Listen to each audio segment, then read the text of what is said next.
Hello. Thank you very much for having me today. Can everybody hear me? Good. Um, sorry? Is it on? Okay, great. Thank you.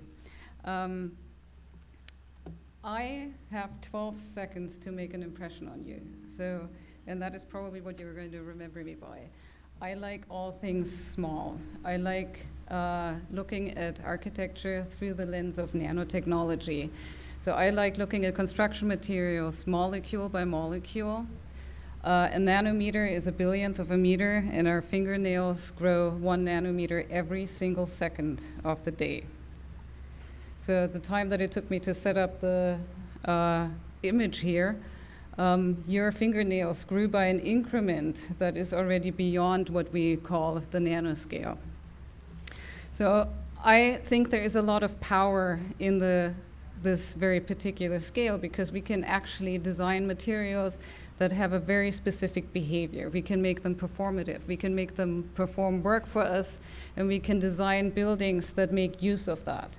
A lot of the materials that I look at are smart materials, so they can actually react to a very specific stimulus in the environment with a significant material response. There is a lot of potential in that because these materials can actually harvest ambient energies. We can start thinking about energy-friendly materials. We can use them for energy production, and they can perform work for us. So what you've seen here is actually a carbon nanotube, which is around 1.5 nanometers in diameter, several microns long. And we can create materials that have these very fascinating materials embedded, these nanotubes, and basically inject regular paints, for example, with them in order to create sensors. We can increase their strength, and we can create electrodes that are flexible or bendable. I've been looking at them for artificial muscles in particular. This is an example of a dielectric electroactive polymer. When I apply an electric current to this material, the two electrodes are getting attracted to each other and cause the material to change shape. Now, when I started working with materials and really looking at these materials at this level, like the elastomer, I was always wondering, how can I actually use that in architecture? In my office, we used to test these materials and then devise applications for them, build prototypes. But it was very tricky to do that kind of research actually in an office. So being embedded in a research university like NJIT was absolutely fantastic, and one of the best decisions that I've ever made professionally was to come here. So what you saw here was a test of the artificial muscle, and you saw that it actually didn't move a whole lot. So the design challenge for the project of the homeostatic facade system was, how do I take a muscle with a tiny little movement and make that a significant movement in a design system? So what you see here is the muscle in this rendering wrapped around a baby blue polymer core.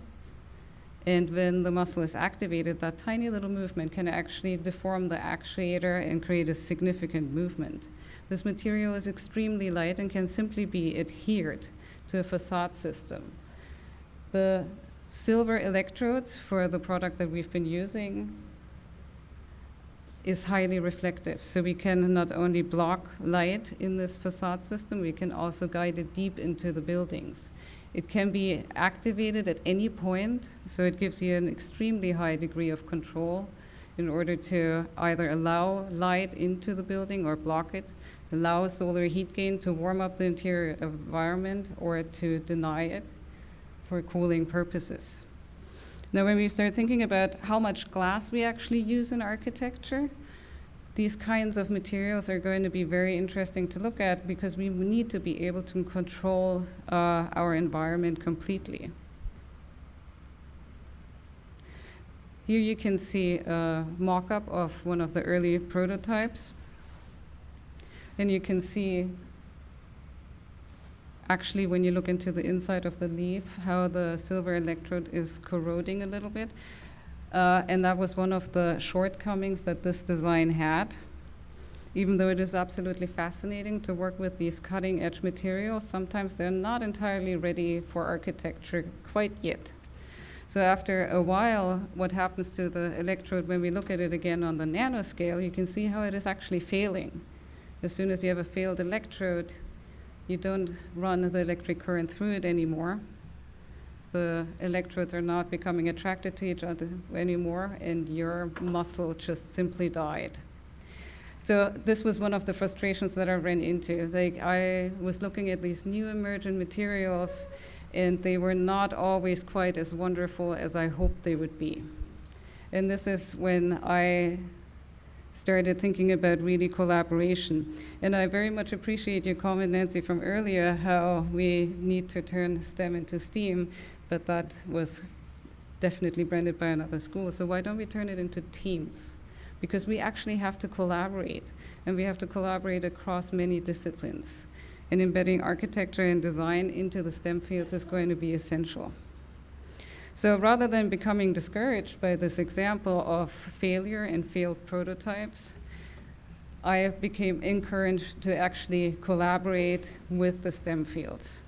And coming here to NJIT, there are so many fascinating colleagues here working on cutting-edge knowledge. Like you can see here, John Federici, Zafar Iqbal, or Soumya Mitra. They're working on materials that can change color, and they fall into the realm of smart materials because they can change color due to a specific stimulus, like stress temperature changes, like you can see here with the polydicetylene that Zafar is working on. And I have students investigate these materials and look at their potential. What you can see here is an interactive boundary that changes its color depending on temperature.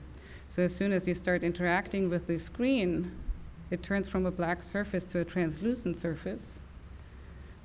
Of course, it's going to do that a lot faster if you throw a little bit of hot water at it. But it became this boundary that you can actually play and interact with. But we are not only testing these materials in these little installational projects, we also contemplate here actually how can we make them work for the constructed environment, for, as you heard earlier, sustainability or resilience. Now think about a material that can change color with temperature. When it's hot, like you can see here, when the hot water is being added or when it is brought up to body temperature, it's light or white or translucent. And in the cold state, it's black. Now imagine we can actually apply that to our rooftops, where we have a black roof that attracts the heat from the sun in wintertime, and that can reflect it back out into space when we are changing the albedo in summertime. We can embed those into various facade systems. But then again, these materials are very sensitive. And unfortunately, a lot of them are actually not UV resistant.